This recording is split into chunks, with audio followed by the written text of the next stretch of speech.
There's a lot of examples. I'm just going to take you through a few. This one is Bard by Google. It's completely free. Or you could use ChatGPT, which is very similar, and also has a free version. But the first thing you need to know, and you'll see this in the toolkit, is be specific. So I could ask Bard a question. I want a camp program. And I can ask that question. I just type it in, and just like you would type into Google search, and Bard will try and answer that question for me. And what it does is it gives me this, it says, I want a 5-day camp for children. So it's actually made a choice for me, and it's given me a 5-day program. But when I look at this, I go, well, I don't have any of those resources. So I'm going to need to be more specific. I would like ideas for a camp program for 10-year-old boys in Kenya in summer, living in tents with very few resources. So now I'm being more specific.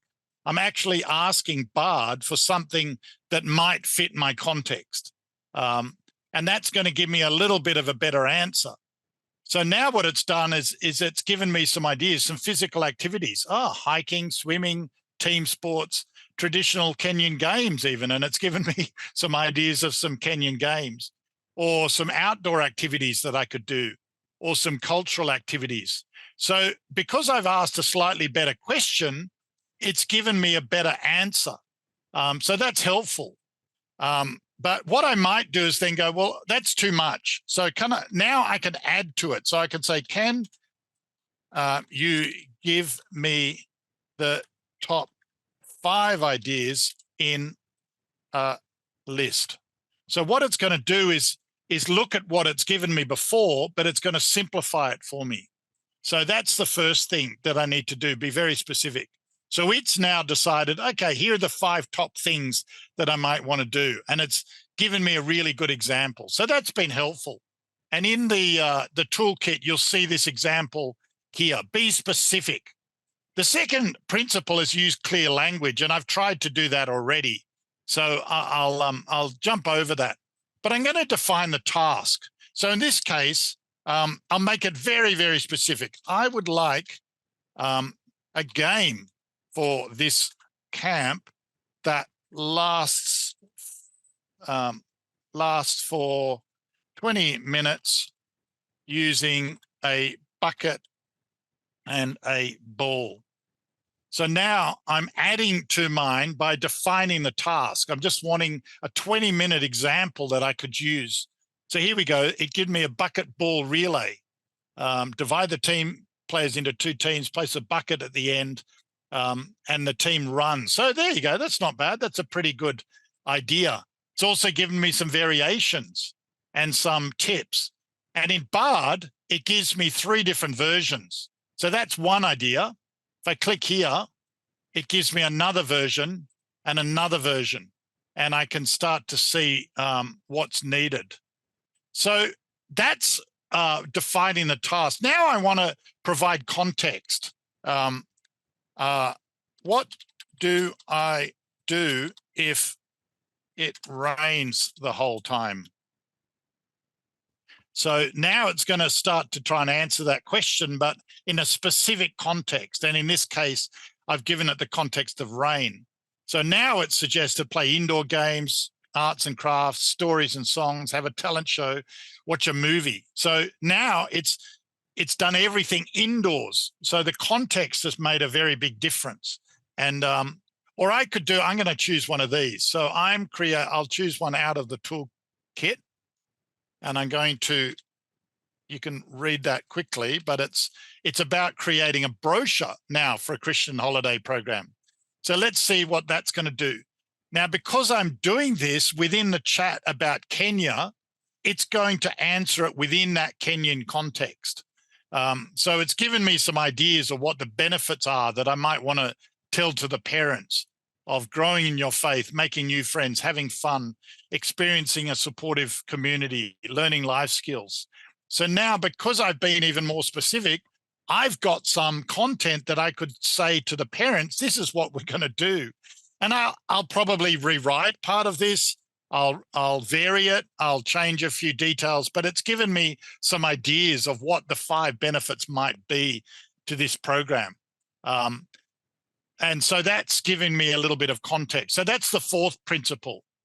Then I might want to use relevant examples. So in this case, every time I add something into this chat, it's going to stay within the context of everything that's gone before.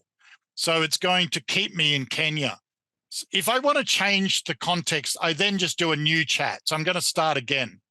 And this time, I'm going to create a game. And I'm going to create a very specific game.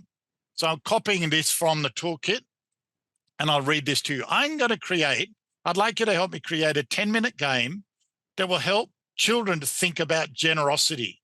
For example, it could be based on the Bible story of the 5 loaves and 2 fish, or from the widow's offering, the widow's mite. And creating a game, you should give consideration to the fact that the children playing the game will be from underprivileged backgrounds.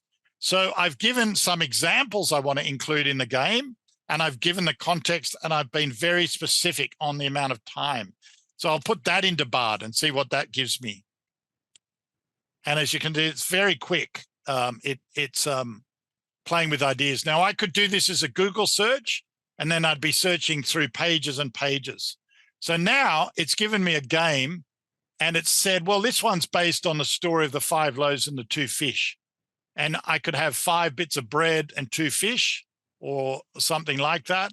And it gives me an idea. Put the children in a circle, and you can come up with the ideas. It gives variations for younger children, and it gives considerations for the children from underprivileged backgrounds. So you might want to make sure that you give them some food, because if you're telling a story about food and they come to the program and they're hungry, which we've experienced, and I'm sure you have many times, then you've got to think about, well, I've got to find food and help those children as well as telling the story.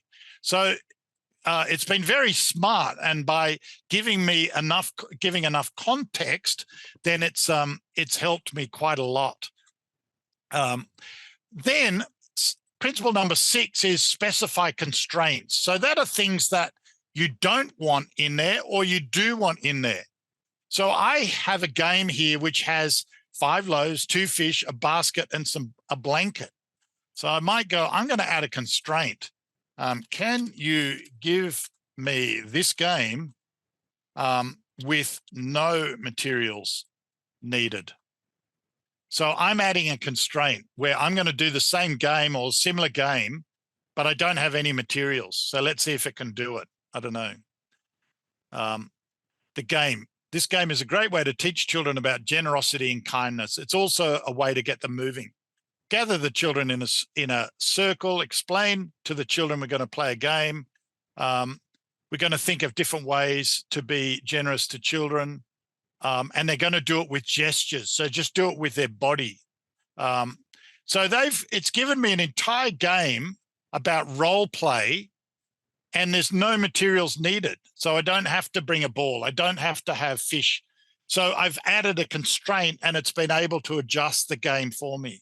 And I've used some of the games that Bard and ChatGPT have given me in my afternoon kids club on a Friday afternoon.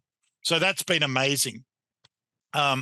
So that's another principle. I'm just going to do a few more, test different prompts. So let's say if I said, can you give me the story of Jesus feeding 5,000 people. Hang on, let me get that right. So I'm going to just get it to tell me that story, but I'm going to use this as a starting point. So it's going to give me the story. And it'll draw from the Bible, and Bard will tell you where it's found things, sometimes, not in this case. So it's given me the story there. But I might then test different prompts. So I'll say, can you give it to me in 50 words. So now I want it to summarize and in 50 words, give me that story. Okay, looks like more than 50, but Jesus and disciples were followed by, it's given to me in 50 words. Can you give it, whoops. Can you give it in one sentence? So again, I'm testing different prompts. Jesus blessed 5 loaves and 2 fish and fed a crowd of 5,000 with 12 baskets of leftovers. So it's able to summarize what I've given it in one sentence. And then I could even say, can you give me the story as a script with 2 people talking? So it knows the story. So I'm just testing different ways of looking at that story. And now it's going to give me, oh, there you go. It's given me a script of Jesus and Peter, which the kids could act out. And it's not bad. I'd read that, I would edit it, I would fix it up a little bit, but it's given me a starting point. So that's the way that we test different prompts. So that gives you a little bit of a taste of what you can do with AI. And I hope that gives you courage to try it if you haven't tried it before.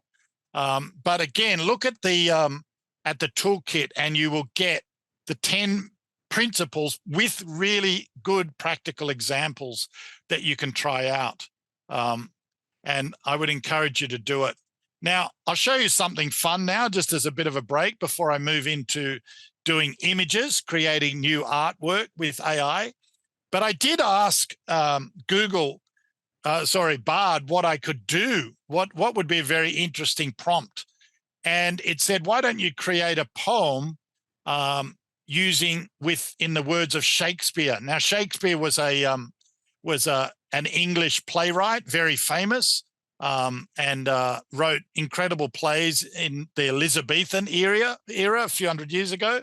So this is what it created when I said to Bard, can you create a poem about soccer or football in the style of Shakespeare? Have a look. And then I animated it with AI.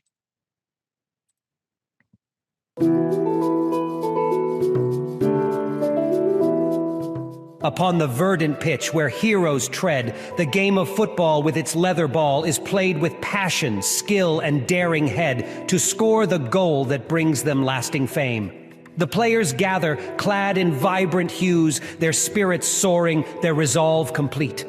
The ball is passed with precision rare and volleys struck with thunderous acclaim. So let us hail this noble sport of kings, where teamwork triumphs and the victor sings. So that video was entirely made by AI. You can see some of the different tools that I used to make it. Google Bard wrote it. Fiverr did the animation part of it. HeyGen is a site that animated the Shakespeare character. Midjourney is an art program that created the Shakespeare character. I used Photoshop to fix up a few things, and then I had to edit it in Premiere Pro. So in that case, it took a few steps of AI to create the video, but most of that I made on my phone while I was watching my boys playing and over the weekend. So, you know, almost all of it was done on a phone, which is quite extraordinary.